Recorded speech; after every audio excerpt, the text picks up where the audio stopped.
Tu es nouveau papa, il y a quelques mois et je me demande si tu avais quelque chose que tu aurais aimé savoir avant de devenir papa?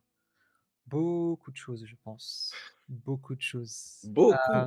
Ah oui, bah, parce qu'en fait, on réapprend beaucoup de choses, en fait. Enfin, tu sais, il y a la théorie et à la pratique. C'est ça qui est drôle, c'est qu'avant d'être papa ou maman ou parent, tu as plein de théories. Tu sais qu'au début, ben, ça dort pas beaucoup parce que ça a besoin enfin, ça a besoin de manger, mais en fait, quand tu es dans le truc là, c'est totalement différent. Tu te rends compte qu'entre la théorie et la pratique, il y a un monde.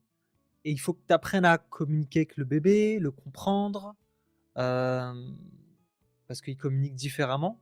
Au travers de ses pleurs, bah, il faut que tu saches que le bébé veut manger, il est peut-être fatigué, qu'il y a peut-être quelque chose qui lui fait mal.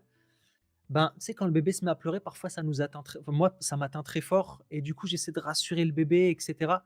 Alors que, ben, là, ce qu'il a besoin, c'est que tu le nettoies ou ce qu'il a besoin, c'est de manger ou ce qu'il a besoin, c'est de dormir et en fait, le temps que tu passes comme ça à essayer de le rassurer, bah, c'est du temps où, bah, il va encore plus s'énerver, en fait, parce que tu réponds pas à ses besoins et j'ai appris justement un peu plus à faire cette espèce de séparation, tu vois? Entre, bah, le bébé est en train de pleurer parce qu'il a besoin de quelque chose, il a besoin de communiquer.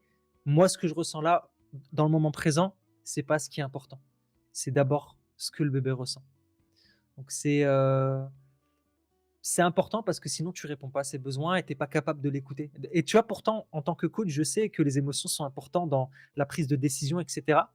Mais tu sais, quand tu as ce petit être au début, c'est difficile de te c'est difficile de faire cette espèce de séparation. En tout cas, pour moi, ça a été difficile au début et c'est ma femme qui m'a fait à un moment, tu sais, elle me disait: «Samir, tu passes ton temps depuis tout à l'heure à la rassurer, mais en fait, c'est pas ce qu'elle demande.